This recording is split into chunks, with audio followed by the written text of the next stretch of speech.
భారత స్వాతంత్ర పోరాట చరిత్రలో quit India, non cooperation movement వంటి ఉద్యమాలు ఎంతో కీలకంగా నిలిచాయి. అయితే వీటన్నిటికంటే ముందు 1857లో జరిగిన తిరుగుబాటు ప్రత్యేకంగా నిలిచిపోయింది. ఎందరో వీరులు ఈ తిరుగుబాటులో ప్రాణత్యాగం చేశారు. అందులో గంగాదిన్ మెహతర్ ఒకరు.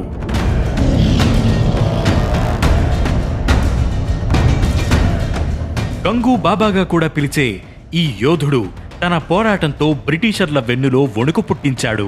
ఎందరో భారతీయుల్లో స్ఫూర్తి నింపిన ఈ గంగు బాబా గురించి ఈరోజు అనగనగాలో.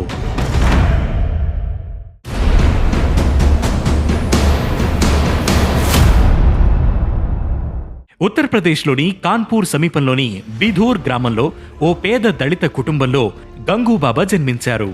సమాజంలోని వివక్ష, కష్టాలను ఎదుర్కొంటూనే గంగు బాబా జీవనం సాగించారు. కొంతకాలానికి చునాయిగంజ్ అనే మరో గ్రామానికి మకాం మార్చారు.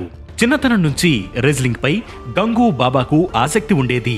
చునాయి గంజ్ కు వచ్చాక రెజ్లింగ్ లో శిక్షణ పొందడమే కాక అందులో ప్రావీణ్యం సంపాదించారు.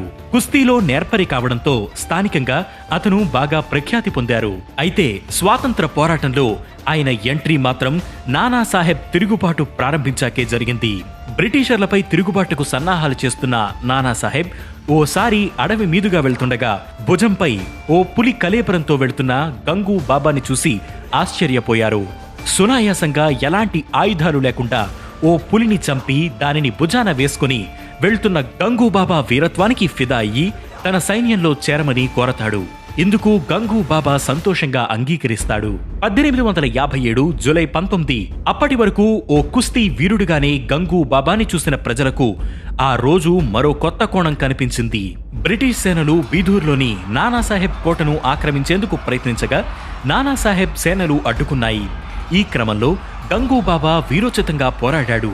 అది పోరాటం కంటే తాండవం ఆడాడనే చెప్పాలి. దొరికిన వాడిని దొరికినట్టు తెగనరుకుతూ చీల్చి చెండాడాడు.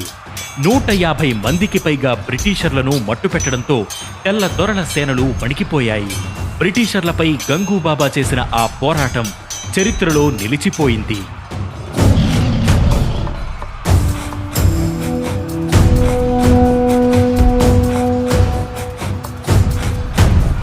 తన సేనలను భారీగా నష్టపరిచిన గంగు బాబాను ఎలాగైనా పట్టుకోవాలని ఫిక్స్ అయిన బ్రిటిషర్లు కొంతకాలానికి అతన్ని అదుపులోకి తీసుకున్నారు. గుర్రం వెనుకకు అతన్ని కట్టి కాన్పూర్ వరకు ఈడ్చుకు వెళ్లిన బ్రిటిషర్లు అక్కడ కారాగారంలో చిత్రహింసలు పెట్టారు. 1859 సెప్టెంబర్ 8న గంగు బాబాను బహిరంగంగా ఉరితీశారు. ఉరితీసే క్షణంలోనూ అతను బెదరలేదు. ఈ మట్టి ఎందరో పూర్వీకుల త్యాగాలను, రక్తాన్ని చూసింది. ఏదో ఒకరోజు ఈ నేలకు ఖచ్చితంగా స్వేచ్ఛ అందుతుంది అని చివరి మాటలు పలుకుతూ గర్వంతో కనుమూశారు.